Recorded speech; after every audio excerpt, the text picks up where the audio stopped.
नमस्कार शेतकरी बांधवांनो, स्वागत आहे तुमचं किशोर मित्र यूट्यूब चॅनलला. आणि आता मी तुम्हाला काही व्हिडिओमध्ये सांगितलं आहे की पाणी जगण्यापुरतं द्या. पण काही बागा अशा पण आहे की डायरेक्ट झाडं असे जळायला लागले.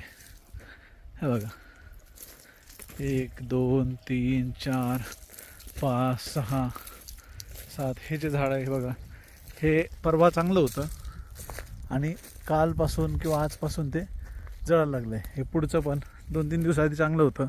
त्यामुळं बागेमध्ये लक्ष द्या बारीक, कोणत्या कोपऱ्यातलं झाड मरते. आता हे बघा, हे झाड आहे, त्याच्या पुढचं झाड हिरवं आहे, हे झाड गेलं आहे. ह्याच्या पुढचं झाड चांगलं म्हणजे तानातच आहे पण हिरवं आहे.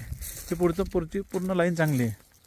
तर हे तुम्हाला मागेच सांगितले की रानात आपला जो बदल असतो, खाली वर लहान असणे किंवा त्याच्यात मुरूम असणे, खाली खडक लागणे, या गोष्टीमुळं अशा झाडं जागोजागी जाऊ शकतात.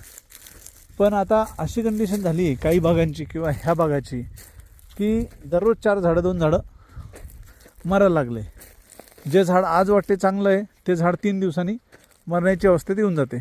तर अशा वेळेस हे गोष्ट लक्षात घेता, आता बाहेर येण्याचा विषय नंतरचा राहिला, आता झाडं जगणं महत्त्वाचं आहे.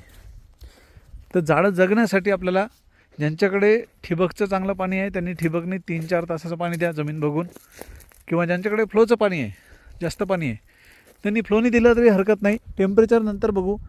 टेम्परेचर तर वाढत आहेच पुढचे 8 दिवस, पण टेम्परेचरमध्ये फुलं येईल आणि गळून जाईल ह्याचा विचार नंतर करायचा आहे. झाडं जगणं महत्त्वाचे आहे. जसं की हे झाड आज तुम्हाला चांगलं दिसतंय, हिरवा पाला वाटते, पण पुढच्या 3 दिवसात काय होईल सांगता येत नाही. त्यामुळं झाडाकडे रोज लक्ष द्या, पूर्ण लाईनमध्ये लक्ष द्या. आणि जर वाटत असेल की आपला बाग खूप जास्त शॉकमध्ये जाण्याची शक्यता आहे किंवा गेलेला आहे, तर पाणी हे जास्तीत जास्त द्यावं लागेल. धन्यवाद.